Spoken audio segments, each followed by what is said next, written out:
শ্রী শ্রী মায়ের কথা। শ্রী শ্রী মা তার সন্তানদের কি বলতেন? শ্রী শ্রী মা তার সন্তানদের বলতেন, মানুষকে ভালোবাসলে দুঃখ কষ্ট মনের বাজে খরচ হয়, ভগবানকে ভালোবাসতে পারলে তবেই শান্তি। মা আরও বলতেন, কাজ করতেই হয়, কর্মেই কর্মপাশ কাটে, কাজ ছাড়া থাকা ঠিক নয়, কর্মফল কেউ এড়াতে পারে না। তবে যদি সাধন ভজন থাকে, তো যেখানে খাড়ার ঘা লাগার কথা সেখানে কাঁটাটি ফোটে। আর বাসনা থেকেই শরীর, যখন বাসনা থাকে না তখন শরীর পড়ে যায়। সম্পূর্ণ বাসনা ক্ষয়ই মুক্তি। নির্বাসনা হবার বাসনা করো। শরীর ধারণে কিছুমাত্র সুখ নাই, দুঃখপূর্ণই জগৎ। কেবল সুখ একটি, তার নামে। তার কৃপা যার ওপর হয়েছে সেই কেবল তাকে জানতে পেরেছে, এবং সেটুকুই তার সুখ।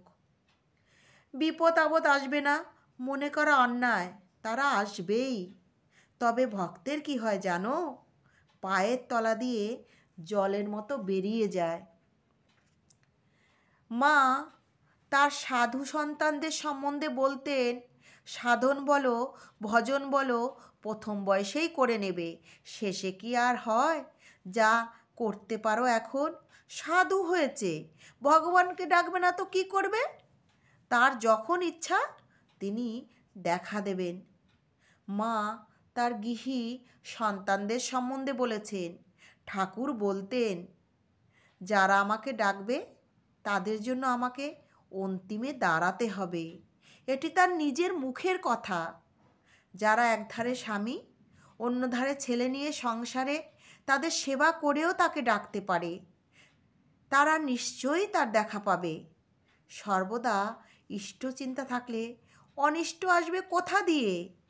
মা বলতেন, আমার ছেলে যদি ধুলো মাখে কাদা মাখে, আমাকে তো তা ধুয়ে মুছে পরিষ্কার করে নিতে হবে, তাকে কোলে তুলে নিতে হবে। জয় ঠাকুর, জয় মা, জয় স্বামীজি মহারাজ।